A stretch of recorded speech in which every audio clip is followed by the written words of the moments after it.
하나님의 말씀을 읽어갑니다. 말씀 읽기 365. 하나님의 말씀 속에서 우리는 빛을 발견합니다. 어둠에 더 이상 머물러 있지 않을 수 있습니다. 아니, 어둠을 밝히는 빛이 될 수 있습니다. 자, 하나님의 말씀 6월의 5번째 날. 하나님 아버지, 우리에게 말씀하실 때 내 안에 어둠을 몰아내 주옵소서.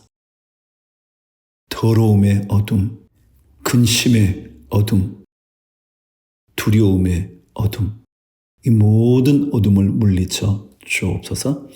예수님 이름으로 기도합니다. 아멘. 잠언 20장 시작합니다. 포도주는 거만하게 하는 것이요 독주는 떠들게 하는 것이라. 이에 미혹되는 자마다 지혜가 없느니라. 왕의 진노는 사자의 부르짖음 같으니 그를 노하게 하는 것은 자기의 생명을 해하는 것이니라. 다툼을 멀리하는 것이 사람에게 영광이거늘 미련한 자마다 다툼을 일으키느니라. 게으른 자는 가을에 밭 갈지 아니하나니 그러므로 거둘 때에는 국을 할지라도 얻지 못하리라. 사람의 마음에 있는 모략은 깊은 물 같으니라. 그럴지라도 명철한 사람은 그것을 길어내느니라. 사람의 마음속에 있는 여러 가지 지혜로운 것들은요, 깊이 있는 물 같대요. 그런데 지혜 있는 사람은 그것을 길어내는 거예요. 있는데 우리가 못 쓰는 거예요. 6절. 많은 사람이 각기 자기의 인자함을 자랑하나니 충성된 자를 누가 만날 수 있으랴. 온전하게 행하는 자가 의인이라. 그의 후손에게 복이 있느니라. 심판 자리에 앉은 왕은 그의 눈으로 모든 악을 흩어지게 하느니라. 내가 내 마음을 정하게 하였다. 내 죄를 깨끗하게 하였다. 할 자가 누구냐? 그렇죠. 우리 모두가 쉽게 더러워질 텐데 말이죠. 깨끗하다 말하는 순간 우리 안에 또 더러운 생각이 들어오는데요. 그래서 그때마다 우리는 예수 그리스도의 보혈의 은혜를 찾아 주님 앞에 정결함을 구해야죠. 10절. 한결같지 않은 저울추와 한결같지 않은 되는 다 여호와께서 미워하시느니라.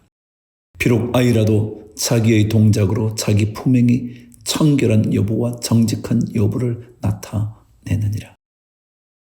듣는 귀와 보는 눈은 다 여호와께서 지으신 것이니라. 너는 잠자기를 좋아하지 말라. 내가 빈궁하게 될까 두려우니라. 내 눈을 뜨라. 그리하면 양식이 족하리라. 물건을 사는 자가 좋지 못하다 하다가 돌아간 후에는 자랑하느니라. 사람의 마음이 이렇죠. 물건 살 때는 깎으려고요. 이 물건 나쁜데요? 별론데요? 그러다가 사고 나면 막 좋은 물건처럼 자랑을 한대죠. 자, 15절. 세상에 금도 있고 진주도 많거니와 지혜로운 입술이 더욱 귀한 법이니라. 타인을 위하여 보증 선자의 옷을 취하라. 외인들을 위하여 보증 선자는 그의 몸을 볼모 잡을지니라.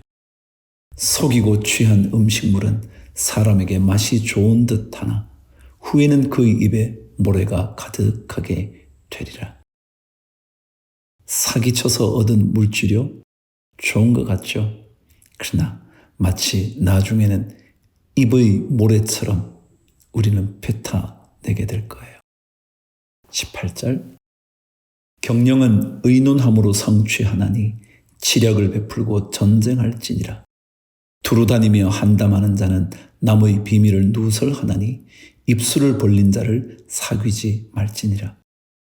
자기의 아비나 어미를 저주하는 자는 그의 등불이 흑암 중에 꺼짐을 당하리라. 처음에 속히 잡은 산업은 마침내 복이 되지 아니하느니라. 너무 급하게 생각하지 마시죠. 잘 생각해서 기도하고 자신의 할 일을 선택해야죠. 너는 악을 갚겠다 말하지 말고 여호와를 기다리라. 그가 너를 구원하시리라. 한결같지 않은 저울추는 여호와께서 미워하시는 것이요 속이는 저울은 좋지 못한 것이니라. 사람의 걸음은 여호와로 말미암나니 사람이 어찌 자기의 길을 알 수 있으랴. 함부로 이 물건은 거룩하다 하여 서원하고 그 후에 살피면 그것이 그 사람에게 덫이 되느니라. 거룩하게 여겨놓고요 나중에 아닌 것 아니야?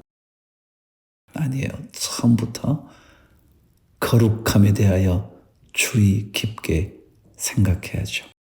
26절 지혜로운 왕은 악인들을 키질하며 타작하는 바퀴를 그들 위에 굴리느니라. 사람의 영혼은 여호와의 등불이라 사람의 깊은 속을 살피느니라. 왕은 인자와 진리로 스스로 보호하고 그의 왕위도 인자함으로 말미암아 견고하니라. 젊은 자의 영화는 그의 힘이요 늙은 자의 아름다움은 백발이니라. 상하게 때리는 것이 악을 없이 하나니 매는 사람 속에 깊이 들어가느니라. 아멘. 여러분 징계하는 일 깊은 깨달음으로 우리를 이끌어 가요. 하나님의 징계 경히 여기지 마십시오. 역대상 9장입니다. 드디어 포로 생활에서 돌아온 백성들의 이야기 들어보시죠. 온 이스라엘이 그 계보대로 계수되어 그들은 이스라엘 왕조실록에 기록되니라. 유다가 범죄함으로 말미암아 바벨론으로 사로잡혀 갔더니 그들의 땅 안에 있는 성읍에 처음으로 거주한 이스라엘 사람들은 제사장들과 레위 사람들과 느디님 사람들이라. 유다 자손과 베냐민 자손과 에브라임과 므낫세 자손 중에서 예루살렘에 거주한 자는 유다의 아들 베레스 자손 중에 우대이니 그는 암미우스의 아들이요 오므리의 손자요 이므리의 증손이요 바니의 현손이며 실로 사람 중에서는 맏아들 아사야와 그의 아들들이요 세라 자손 중에서는 여우엘과 그 형제 690명이요 베냐민 자손 중에서는 하스누아의 증손 호다위아의 손자 무슬람의 아들 살루요 여로함의 아들 이브느야와 미그리의 손자 우시의 아들 엘라요 이브니야의 증손 르우엘의 손자 스바다의 아들 무술람이요 또 그의 형제들이라. 그들의 계보대로 계수하면 956명이니 다 종족의 가문의 우두머리들이더라. 10절 제사장 중에서는 여다야와 여호야립과 야긴과 하나님의 성전을 맡은 자 아사랴이니 그는 힐기야의 아들이요 무슬람의 손자요 사독의 증손이요 무라요스의 현손이요 아히두브의 오대손이며 또 아다야이니 그는 여로함의 아들이요 바스울의 손자요 말게야의 정손이요 또 마아세니 그는 아디엘의 아들이요 야세라의 손자요 무슬람의 증손이요 무실레미스의 현손이요 임멜의 오대손이며 또 그의 형제들이니 종족의 가문의 우두머리라. 하나님의 성전의 임무를 수행할 힘 있는 자는 모두 1760명이더라. 14절 레위 사람 중에서는 무라리 자손 스마야이니 그는 핫숲의 아들이요 아스리감의 손자요 하사베의 증손이며 또 박박갈과 헤레스와 갈랄과 마따냐이니 그는 미가의 아들이요 시그리의 손자요 아삽의 증손이며 또 오바댜이니 그는 스마야의 아들이요 갈랄의 손자요 여두둔의 증손이며 또 베랴갸이니 그는 아사의 아들이요 엘가나의 손자라. 느두바 사람의 마을에 거주하였더라. 문지기는 살룸과 악굽과 달몬과 아히만과 그의 형제들이니 살룸은 그 우두머리라. 이 사람들은 전에 왕의 문 동쪽 곧 레위 자손의 진영의 문지기이며 고라의 증손 에비아삽의 손자 고레의 아들 살룸과 그의 종족 형제 곧 고라의 자손이 수종되는 일을 맡아 성막 문들을 지켰으니 그들의 조상들도 여호와의 진영을 맡고 출입문을 지켰으며 여호와께서 함께 하신 엘르아살의 아들 비느하스가 옛적에 그의 무리를 거느렸고 무셀레마의 아들 스가랴는 회막 문지기가 되었더라.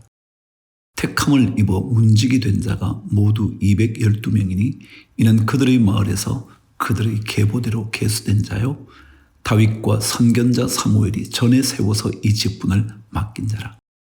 그들과 그들의 자손이 그 순찰을 쫓아 여호와의 성전 곧 성막 문을 지켰는데 이 문지기가 동서남북 사방에 섰고 그들의 마을에 있는 형제들은 이래마다 와서 그들과 함께 있으니 이는 문지기의 우두머리 된 레위 사람 넷이 중요한 직분을 맡아 하나님의 성전 모든 방과 곳간을 지켰습니다.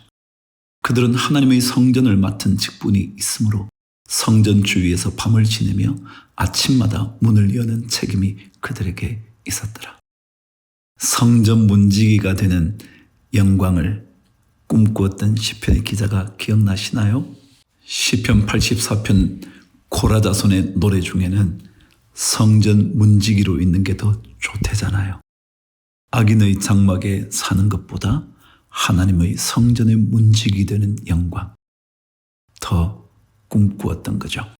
28절 그 중에 어떤 자는 섬기는 데 쓰는 기구를 맡아서 그 수요대로 들여가고 수요대로 내오며 또 어떤 자는 성소의 기구와 모든 그릇과 고운 가루와 포도주와 기름과 유향과 향품을 맡았으며 또 제사장의 아들 중의 어떤 자는 향품으로 향기름을 만들었으며 고라 자손 살룸의 맏아들 맏디다라 하는 레위 사람은 전병을 굽는 일을 맡았으며 또 그의 형제 그앗 자손 중에 어떤 자는 진설하는 떡을 맡아 안식일마다 준비하였더라.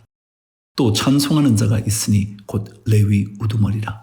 그들은 골방에 거주하면서 주야로 자기 직분에 전념함으로 다른 일은 하지 아니하였더라. 와, 하나님을 찬송하는 자들은 하나님 찬송만 하는 거예요. 다른 일은 하지 않았대요. 그들은 다 레위 가문의 우두머리이며 그들의 족보의 우두머리로서 예루살렘에 거주하였더라. 35절 사울의 족보가 등장합니다. 기브온의 조상 요이엘은 기브온에 거주하였으니 그의 아내의 이름은 마아가라. 그의 맏아들은 압돈이요 다음은 술과 키스와 바알과 넬과 나답과 그돌과 아히오와 스가랴와 미글롯이며 미글롯은 시므함을 낳았으니 그들은 그들의 친족들과 더불어 마주하고 예루살렘에 거주하였더라. 넬은 키스를 낳고 키스는 사울을 낳고 사울은 요나단과 말기스와와 아비나답과 에스바알을 낳았으며 요나단의 아들은 무립바알이라 무립바알은 미가를 낳았고 미가의 아들들은 비돈과 멜렉과 다레아와 아하스이며 아하스는 야라를 낳고 야라는 알레멕과 아스마웻과 시무리를 낳고 시무리는 모사를 낳고 모사는 비느아를 낳았으며 비느아의 아들은 르바야요 그의 아들은 엘르아사요 그의 아들은 아셀이며 아셀이 6 아들이 있으니 그들의 이름은 아스리감과 보그루와 이스마엘과 스아랴와 오바댜와 하난이라. 아셀의 아들들이 이러하였더라. 10장 사울의 죽음의 기록입니다. 블레셋 사람들과 이스라엘이 싸우더니 이스라엘 사람들이 블레셋 사람들 앞에서 도망하다가 길보아 산에서 죽임을 당하여 엎드러지니라. 블레셋 사람들이 사울과 그 아들들을 추격하여 블레셋 사람들이 사울의 아들 요나단과 아비나답과 말기수아를 죽이고 사울을 맹렬히 치며 활 쏘는 자가 사울에게 따라 미치매 사울이 그 쏘는 자로 말미암아 심히 다급하여 사울이 자기의 무기를 가진 자에게 이르되 너는 칼을 빼어 그것으로 나를 찌르라. 할례 받지 못한 자들이 와서 나를 욕되게 할까 두려워하노라.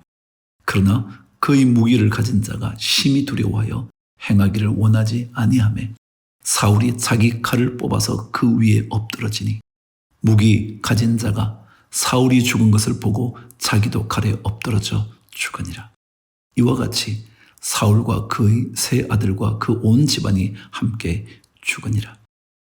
사울의 마지막 비참하죠?